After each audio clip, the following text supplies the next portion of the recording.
안녕하세요. 저는 암투병 중인 어머니를 모시고 있는 여자입니다. 얼마 전 다시는 생각하기도 싫고 엮이기도 싫은 끔찍한 인연들을 끊어냈어요. 저는 이번 사건으로 인해 사람이라는 존재를 믿을 수 없게 되었어요.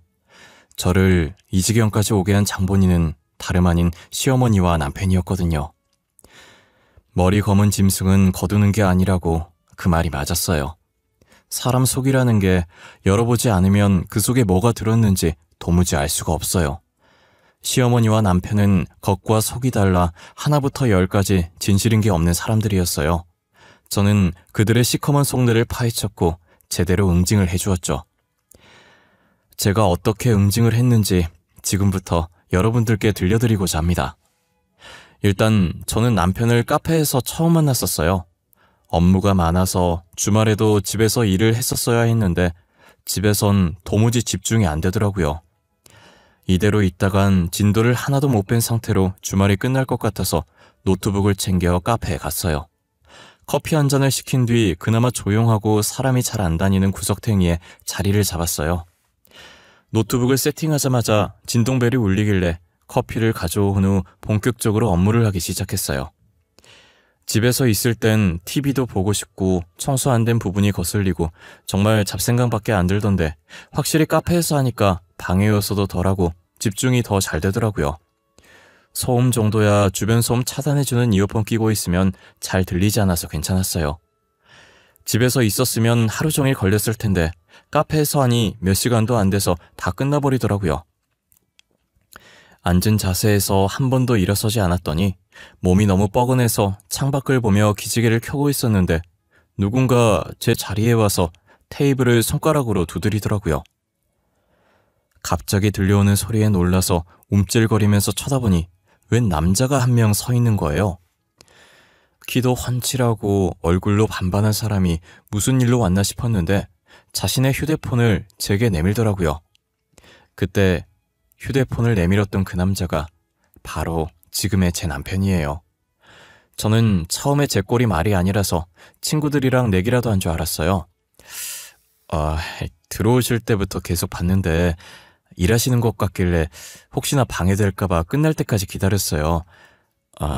실례가 안 된다면 휴대폰 번호 여쭤봐도 될까요? 너무 제 이상형이셔서요. 제가요?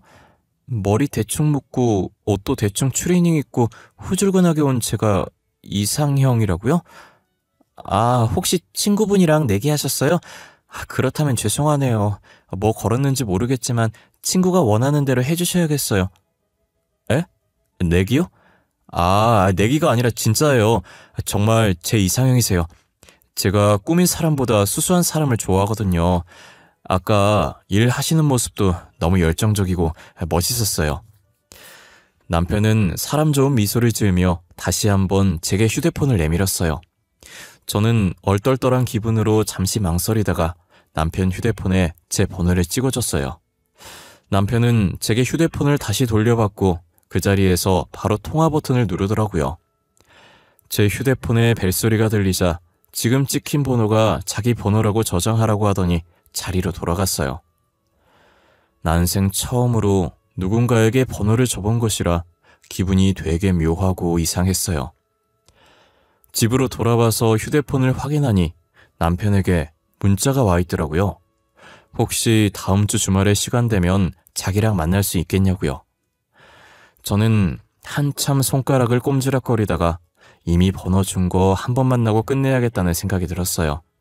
그래서 알겠다고 다음 주 주말에 보자고 답을 보냈죠. 그렇게 약속 날짜가 다가왔고 간만에 남자와의 데이트라 신경을 좀 썼어요. 원래도 제가 화려하게 꾸미고 다니는 편이 아니라서 평소처럼 화장도 연하게 하고 옷도 그냥 원피스 하나 입고 나갔어요. 남편은 흰 티에 검정 바지만 입었는데도 키가 커서 그런지 모델같이 멋있더라고요. 저번에 봤을 때와 달리 머리를 올리고 나왔는데 얼마나 잘생겼던지 순간 가슴이 뛰는 거예요. 남편이 멀리서 걸어오면서 저를 발견하고 웃는데 후광이 비친다는 말이 이런 거구나 싶었죠. 저는 남편에게 손인사를 한 뒤 괜히 머쓱해서 머리를 정리하고 물 한 잔을 마셨어요. 남편은 제 앞에 앉더니 저를 보고 귀엽다는 듯 픽 하고 웃더라고요. 제가 왜 웃냐고 혹시 이상하냐고 물었더니 긴장한 게 너무 티나서 그 모습이 귀여워서 웃었다는 거예요. 귀엽다는 말을 생전 들어본 적이 없는지라 민망해서 앞머리만 매만졌어요. 저는 남편이 너무 능글맞게 굴어서 선수라고 생각했어요.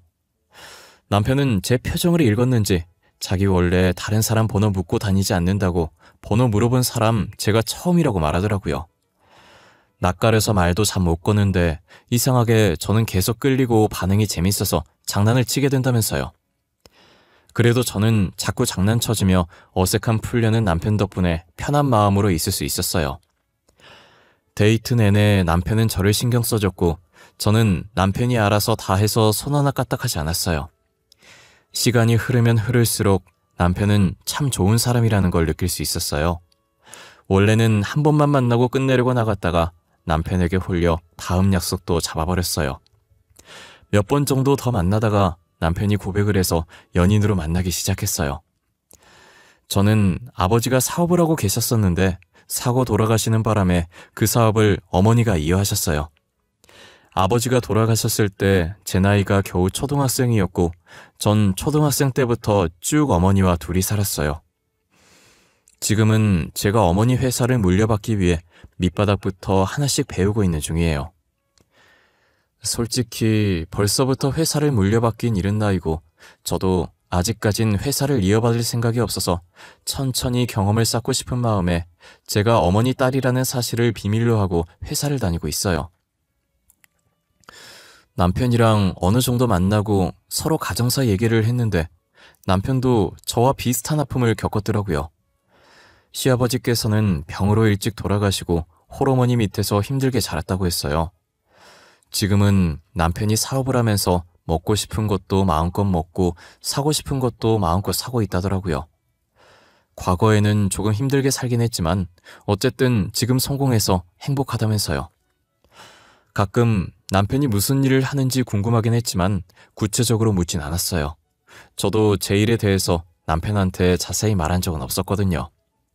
그냥 서로 어머니 회사 물려받으려고 하는구나, 혼자서 열심히 사업하는구나 라는 생각만 했어요. 저희가 만난 지 1년 반 정도가 되었을 때 갑자기 엄마가 울면서 전화가 온 거예요. 엄마가 폐경 맞은 지 좀 됐는데도 최근 들어 월경을 다시 해서 검사를 받으러 갔었대요. 검사 받는 내내 이상한 기분이 들었는데 아니나 다를까 자궁암 판정을 받으신 거예요. 어머니가 월경이라고 생각했던 것이 알고 보니 부정출혈이었던 거죠. 저는 너무 놀라서 병원으로 달려갔어요. 엄마, 갑자기 무슨 일이야? 자궁암이라니 왜? 엄마가 왜 자궁암이야? 주영아, 엄마 바로 수술해야 한대. 자궁암 2기라고 하더라. 그래서 수술 날짜 잡았어. 엄마, 당분간 회사에 못 가. 항암 치료 끝날 때까진 자리 비울 것 같아. 너는 지금처럼 잘 다니면 돼. 회사 걱정은 하지 마. 외삼촌이 있잖아. 외삼촌도 부사장 맡고 나서 열심히 하고 있어. 나도 열심히 하고 있고. 그러니까 엄마는 건강해질 생각만 해. 알겠지? 우리가 알아서 잘할 테니까 아무 걱정하지 마. 그래, 나는 아무 걱정 안 해. 내 동생이랑 우리 딸이 어른이 알아서 할까. 엄마 없어도 밥 잘 챙겨 먹고. 너 귀찮아서 맨날 밥 건너뛰잖아. 응? 그러지 마. 알겠어. 잔소리 좀 그만해. 아빠도 잔소리는 여전하시네. 우리 신여사 조만간 있을 수소 생각만 해. 엄마도 밥 잘 챙겨 먹고 병원밥 맛없다고 투정 부리지 말고. 내가 한두 살 먹은 애니? 밥 투정 부리게? 너나 잘해 이거사. 나는 죽어서도 네 걱정하느라 편히 못 갈 거야. 죽는다는 말은 왜 해 진짜. 당분간은 살 거라고 말해. 알겠어? 죽는다는 말 금지야. 친정 어머니는 수술 전 정밀 검사를 했는데 가슴 쪽에도 아주 조그만 혹이 발견돼서 같이 떼어냈어요. 다행히 수술은 성공적이었고 몸 회복 후 본격적으로 항암 치료에 들어갔어요. 의사 선생님은 가슴 쪽으로 전이가 됐던 것 같다고 이대로 완치 판정받으면 좋겠지만 언제 어디에 다시 전이가 될지 모른다고 항상 조심하라고 하시더라고요.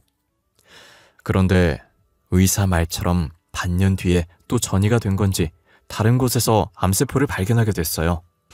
결국 친정어머니는 다시 병원 신세를 지게 되었죠. 그간 친정어머니 병간호하느라 남편에게 신경을 못 썼었는데 남편은 다 이해했어요. 제가 너무 미안해하자 오히려 남편이 저와 친정어머니를 걱정했어요.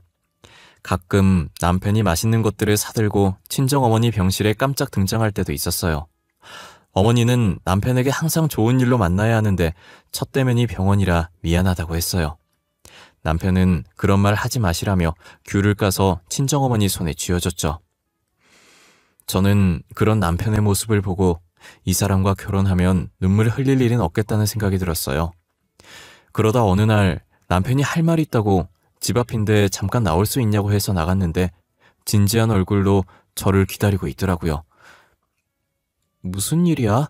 무슨 말을 하려고 이렇게 심각한 표정으로 분위기를 잡고 있어? 회사에 무슨 일이라도 있어? 아님 집에 무슨 큰일이라도 났어? 주영아, 오해하지 말고 들어. 우리 이제 만난 지도 2년 됐고 어머님도 저렇게 아프시고 우리 어머님 조금이라도 건강하실 때 결혼하는 게 어때? 결혼? 갑자기? 지금 오빠 나한테 프로포즈 하는 거야? 프로포즈를 뭐 이렇게 해. 나 지금 진지해. 어머님 계속 암이 전이되고 계시잖아. 조금이라도 건강할 때 살아계실 때 딸 결혼하는 거 보고 싶어 하시지 않겠어? 남편은 자신의 말에 오해하지 말라면서 친정어머니 조금이라도 건강하실 때 결혼을 하자더라고요. 언제 다시 또 다른 곳에 전이가 되어 수술하거나 항암 치료할지 모르는데 치료할 때마다 몸이 상할 거고 더 아프기 전에 결혼을 하자는 거예요. 솔직히 저희 어머니가 곧 죽는 것도 아닌데 그런 말 하는 게 서운했지만 남편 말도 틀린 건 아니었어요. 조금이라도 건강하실 때 즐길 기운이 있으실 때 결혼하는 게 맞다는 생각이 들었어요. 게다가 저는 당시에 남편과 결혼할 마음이 있었으니까요. 그래서 남편 말대로 어차피 결혼할 거 빨리 하고 끝내자고 했어요. 저는 남편이 그렇게 말해서 시어머니와도 이야기가 다 끝난 상태인 줄 알았어요. 그런데 시어머니께서는 저를 보자마자 며느리로 드릴 마음 없다고 나가라고 하더라고요. 저희 어머니가 아파서 조금이라도 건강할 때 결혼하고 싶다고 말을 했다니 저한테 자기 아들 병수발 시킬 생각이었냐고 화를 내시더라고요. 그래서 저는 좋은 소리도 못 듣고 결혼 허락도 받지 못한 상태로 집으로 돌아갔어요. 그런데 다음날 시어머니께서 다시 저를 부르시더니 벼랑간 결혼을 허락해주겠다는 거예요. 저를 대하는 시어머니의 태도도 전날과는 확연히 달랐고요. 그땐 그저 단순하게 남편이 시어머니를 힘들게 설득해서 허락해준 거라고 생각했었어요. 친정어머니가 외출 가능하실 때 빠르게 결혼을 마쳤고 저는 결혼 후에도 친정어머니 병간호를 했어요. 결혼 전엔 맛있는 거 사들고 저희 어머니 병원도 자주 오고 장모님밖에 모르는 바보처럼 굴던 남편은 결혼한 뒤로 뭐가 그렇게 바쁜지 매일같이 야근한다고 집에 붙어있는 꼴을 보지 못했어요. 저희 어머니 병원에도 어쩌다 가끔 한 번씩 얼굴만 보여주는 게 다예요. 친정어머니도 남편을 많이 아끼셨었는데 결혼 후 그런 모습을 보고 실망을 많이 하셨어요. 남자들 결혼 전이랑 결혼 후가 완전 바뀐다더니 저희 남편은 바뀐 정도가 아니라 아예 다른 사람이 된 것만 같았어요. 남편은 영업 핑계를 대고 계속 밖에 싸돌아다니면서 술만 마시기 시작했어요. 연애할 때의 모습은 온데간데 없었고 술에 찌들어 있는 모습을 마주하게 됐죠. 이런 사람이었다는 걸 진작에 알았다면 결혼하지도 않았을 거예요. 저는 참다가 매일같이 술을 퍼마셔서 도대체 무슨 일을 하길래 술 없이는 일이 안 되는 건지 물어봤고 하늘 같은 남편이 하는 일에 궁금해하지 말라는 대답만 돌아왔어요. 남편의 대답을 듣고 나서 저도 알고 싶지 않다고 사업 잘 안 되면 저한테 손 벌리지나 말라고 했어요.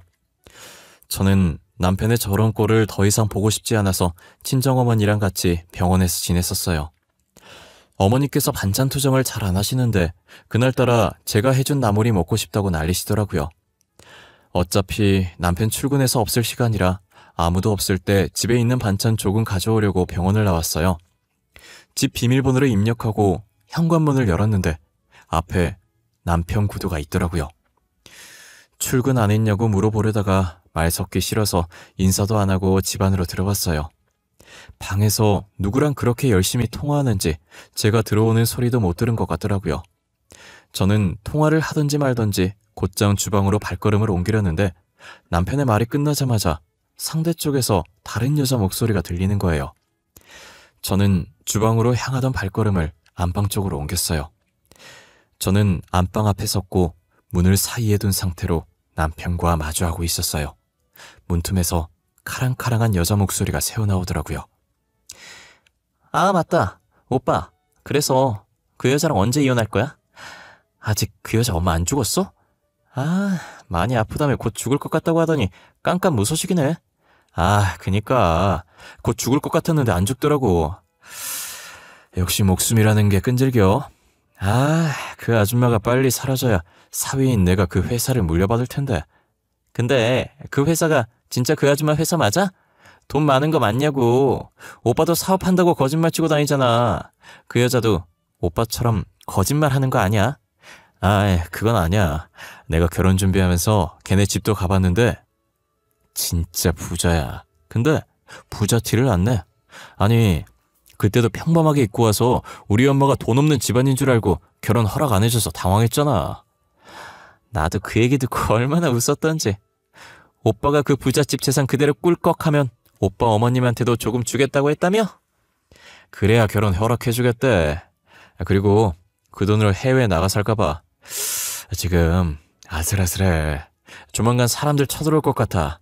빨리 명의 다 집사람 이름으로 돌려놔야지. 그 여자 좀 불쌍하다. 엄마 죽으면 재산도 잃고 사기꾼으로 몰리고. 근데 뭐 내일 아니니까. 저는 남편과 여자가 나눈 대화를 듣고 충격을 받았어요.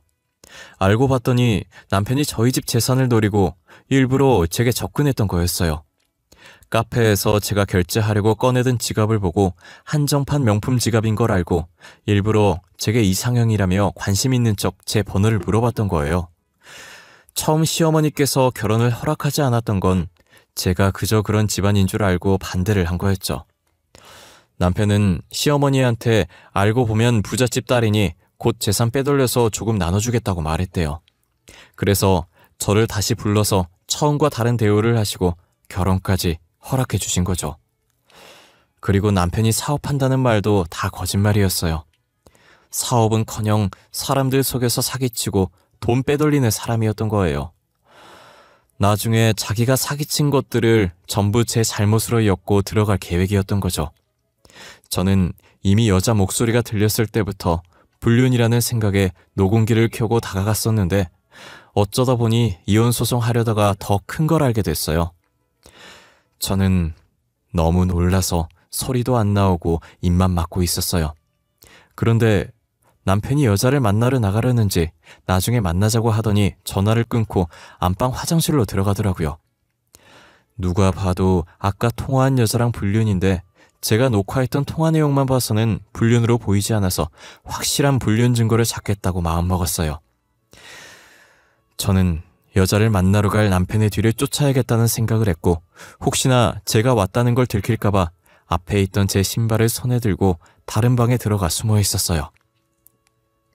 10분 정도 지났을 때 남편이 안방에서 나왔고 신발 신는 소리가 들리더니 현관문을 열고 나가더라고요.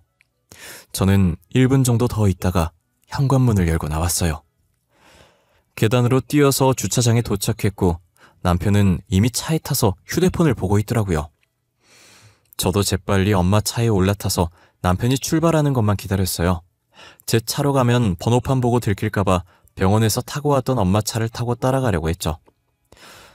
남편은 누구랑 통화를 하는 듯 하더니 차에 시동을 걸고 출발하더라고요. 저는 친정엄마한테 급한 일 생겨서 늦는다고 전화한 뒤 곧바로 남편 차 뒤로 붙었어요. 차가 점점 번화가로 빠지더니 꽤 크고 웅장한 카페 앞에 차를 세우더라고요. 저는 남편 차보다 조금 떨어진 곳에 세우고 남편이 들어가는 것을 확인한 후에 따라 들어갔어요. 남편은 어떤 여자 앞에 앉더니 여자가 마시고 있던 음료를 자연스럽게 뺏어들었어요. 여자는 왜 이리 늦게 왔냐고 칭얼거리더라고요. 그러더니 여자 옆자리로 옮겨서 누가 봐도 연인처럼 보일 정도로 알콩달콩한 거예요. 저는 멀리서 남편과 여자의 다정한 모습들을 찍었어요. 잘 나왔는지 확인하고 있는데 남편과 여자는 아까 통화했던 것들을 다시 얘기하더라고요. 아, 오빠랑 빨리 결혼하고 싶다. 그 아줌마가 죽어야 오빠도 이혼하고 나랑 결혼할 텐데. 나 같은 여자 또 없다? 먼저 만나고 있던 여자친구 놔두고 다른 여자랑 결혼한다는 거 허락해주고 말이야. 아이고, 너도 돈 때문에 허락한 거면서 마음 넓은 여자친구인 척하는 거 봐. 뭐가 됐든 다른 여자랑 결혼하겠다는 남자친구 허락해주는 여자친구가 또 있는 줄 알아? 나니까 허락해주는 거야, 나니까. 나 좀 질투나? 그 여자랑 뭐 있는 거 아니지? 있긴 뭐가 있어. 걔는 매일 병원에만 있고 걔가 집에 오는 시간에는 내가 밖에 있는데 마주칠 일이 있겠어? 그리고 나 매일 밤 너랑 같이 있잖아. 그건 또 그렇지. 밤마다 말고 하루 종일 같이 있고 싶다. 오빠랑 안 떨어지고 싶어. 오빠, 근데 앞에 앉아있는 저 여자, 그 여자랑 똑같이 생겼다. 오빠랑 결혼한 여자 말이야. 제가 앉은 자리는 그들이 고개 들면 보이는 자리였고 한참 동안 서로 꽁냥꽁냥거리느라 저를 발견하지 못하다가 여자가 주변을 두리번거리더니 저와 눈이 딱 마주친 거예요. 이 카페가 저희 집과 거리가 꽤 있는지라 제가 올 거라는 생각을 못하고 저와 닮은 사람인 줄 알더라고요. 남편은 여자의 말에 누구 말하는 거냐며 여자가 보고 있던 방향으로 시선을 돌리더니 저와 눈이 마주치자마자 얼굴이 새하얘지더라고요. 저는 일어나서 그들이 있는 테이블로 발걸음을 옮겼어요. 여자는 사태 파악이 안 되는지 저와 가까워지자 가까이서 보니 더 똑같다며 마냥 웃고 있더라고요. 내가 저 남자 와이프랑 똑같이 생겨서 신기한가 보다. 근데 어쩌냐? 난 닮은 사람이 아니라 진짜 저놈 와이프인데 말이야. 당신 여기 어떻게 왔어? 아니 그러니까 예, 내 사촌 동생이야, 사촌 동생. 오해하기 딱 좋은 상황이란 거 아는데 진짜 그런 거 아니야. 너는 사촌 동생이랑 그렇게 꼭 붙어 있니? 동생이랑 아주 보기 좋네. 너는 사촌 동생이랑 얼마나 사이가 좋으면 결혼 계획까지 짜고 있니? 응? 그래요. 저 사촌 동생 아니에요. 그래서 어쩔 건데요? 저 그쪽보다 더 먼저 오빠 만났어요. 그쪽이 오빠랑 사귀기 전부터 제가 오빠 여자친구였다고요. 제가 처음이고 그쪽이 두 번째라고요. 뭐라는 거야? 누가 먼저 사귀었든 저는 와이프는 나고 너는 상간녀고 둘은 불륜이고. 이해했어? 그럼 법적으로 누가 더 손해일까? 내가 손해일까? 너가 손해일까? 그렇게 당당하게 나올 때가 아닐 텐데. 아, 잘 됐네요. 그럼 이왕 이렇게 된 거 오빠랑 이혼해주세요. 더는 이렇게 숨어서 만나기 싫어요. 저 오빠랑 결혼할 거예요. 야, 너 지금 무슨 소리 하는 거야? 내가 이혼을 왜 해? 여보, 아니야. 정말 다 거짓말이야. 사촌동생이 머리가 좀 아파. 그래서 헛소리 하는 거야. 나는 절대 당신이랑 이혼 못해. 그렇겠지. 나랑 이혼 못하겠지. 우리 엄마 죽기만을 기다리고 있을 텐데 어떻게 이혼을 하겠어? 우리 회사, 우리 집 재산까지 다 먹은 뒤에 이혼해야지. 그치? 제가 집에서 들었던 것들을 말하자 남편은 아무 말도 못하고 저만 바라봤어요. 옆에 있던 여자도 남편 못지않게 놀라서 몸을 움직이지도 못하고 그대로 멈춰 있더라고요. 저는 여유로운 미소를 지으며 앞에 있던 음료를 들어 여자 머리 위로 부었어요. 여자는 음료가 얼굴을 타고 흐르자 소리 지르고 난리더라고요.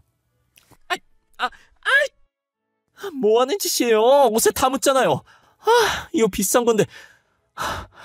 내가 어떻게 구한 옷인데 이게 어떤 옷인지는 알고 그러는 거예요? 이거 전 세계 몇 장밖에 없는 옷이라고요. 그러니까 이걸 네가 어떻게 구했지? 전 세계에 20장밖에 없다고 했는데 말이야. 우리 집에도 있는 옷인데 너도 입을 만큼 흔한 옷이었다니. 나는 필요 없으니까 너한테 버려줄게. 당신 진짜 미쳤어? 무식하게 음료를 어떻게 사람 머리... 아무리 화가 나도 그렇지 사람들 다 보는 데서 교양없게 이게 무슨 짓이야? 아직도 남 신경 쓸 체면이 있으신가 봐. 사기꾼답게 뻔뻔하게 있어. 남 신경 쓰지 말고. 그리고 나 시작도 안 했어. 너네 가만 안 둘 거야. 한국에선 살 수 없게 만들어줄 거야. 기대해.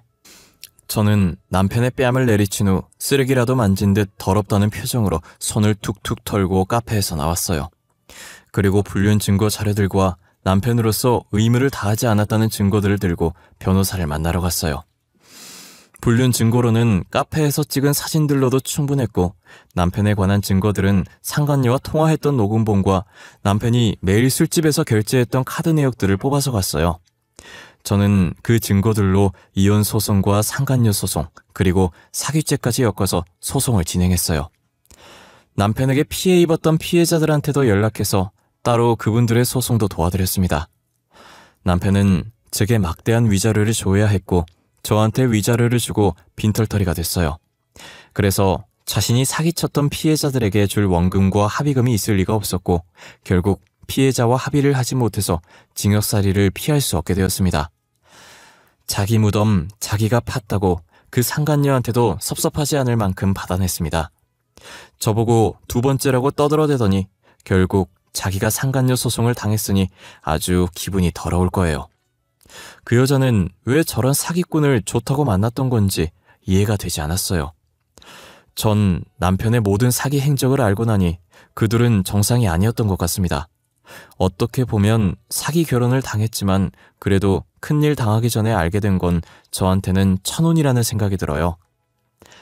남편과 이혼 후 가끔 저희 어머니가 남편은 잘 지내냐고 물어보시는 거예요. 옛날처럼 매일 오는 건 아니어도 가끔 얼굴 비추고 그랬는데 요즘 도통 보이질 않는다고 하면서요. 저는 어머니가 몸도 안 좋으신데 또 걱정하실까봐 사실대로 말하지 못하고 남편이 요즘 사업하는 게 바빠서 집에도 잘 못 들어오고 야근한다며 둘러댔어요. 아무래도 사업을 해봤던 어머니인지라 회사가 힘들 땐 그렇게 일하기도 한다고 남편이 힘들 테니 저보고 내조 잘하라고 하시더라고요. 그러다 한참 뒤에 저희 어머니도 저희 이혼 소식을 아셨어요. 왜 이혼한 거냐고 물어보신 적이 있는데 사실대로 말하지 않고 성격 차이로 이혼을 했다고 둘러댔어요. 부부들 보통 살다 보니 안 맞는 구석 많아서 이혼하지 않냐면서요. 남편을 많이 좋아하셨는데 뒤에서 그런 일을 꾸미고 있었다는 걸 알면 얼마나 속상해 하시겠어요. 저희 어머니께서 속상해하는 게 더 마음이 아파서 이 사실을 무덤까지 가지고 갈 생각이에요. 그리고 저는 다시는 연애나 결혼 같은 거 하지 않을 생각입니다. 앞으로 제게 먼저 다가오는 사람이 있다면 의심하고 또 의심할 거예요. 원래 사람을 되게 좋아하고 잘 믿었는데 이번 일로 인해 사람을 믿지 못하게 됐어요. 착하고 좋은 의도로 제게 다가왔다고 해도 항상 의심의 끈을 놓지 않을 것 같아요. 저는 이제부터 어머니만 바라보고 살 예정이에요. 그래도 항암 치료로 깔끔하게 암세포가 죽은 건지 다른 곳에 전이되지 않고 잘 지내고 있어요. 곧 있으면 퇴원도 가능하다고 하니 퇴원하시면 저는 어머니 집에 들어가서 같이 살려고요. 어머니랑 같이 지내면서 맛있는 것도 많이 먹고 여행도 다니면서 추억 많이 쌓으려고요. 주변에서 남는 건 사진밖에 없다고 하길래 어머니랑 여행 다니면서 사진 많이 찍으려고 카메라는 잘 모르지만 제일 비싼 걸로 하나 뽑았어요. 어머니는 뭐하러 샀냐고 하시지만 내심 좋아하시는 것 같았어요. 저희 어머니 젊었을 때 취미가 길거리 돌아다니면서 사진 찍는 거였거든요. 아버지랑 많이 다니셨는데 옛날 생각 많이 난다고 얼굴에 웃음이 떠나질 않더라고요. 아버지랑 했던 것들 앞으로 제가 대신 해주기로 했어요. 5년만 잘 버티면 완치 판정 받을 수 있다고 하니 제가 옆에서 열심히 보살펴 드리려고요.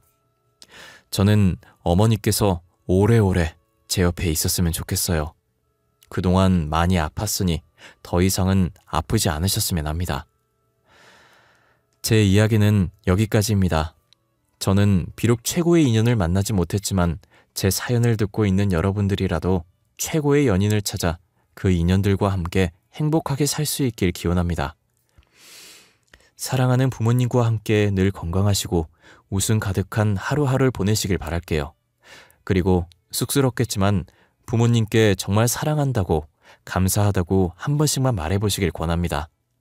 지금까지 저의 긴 사연을 들어주신 모든 분들께 감사합니다.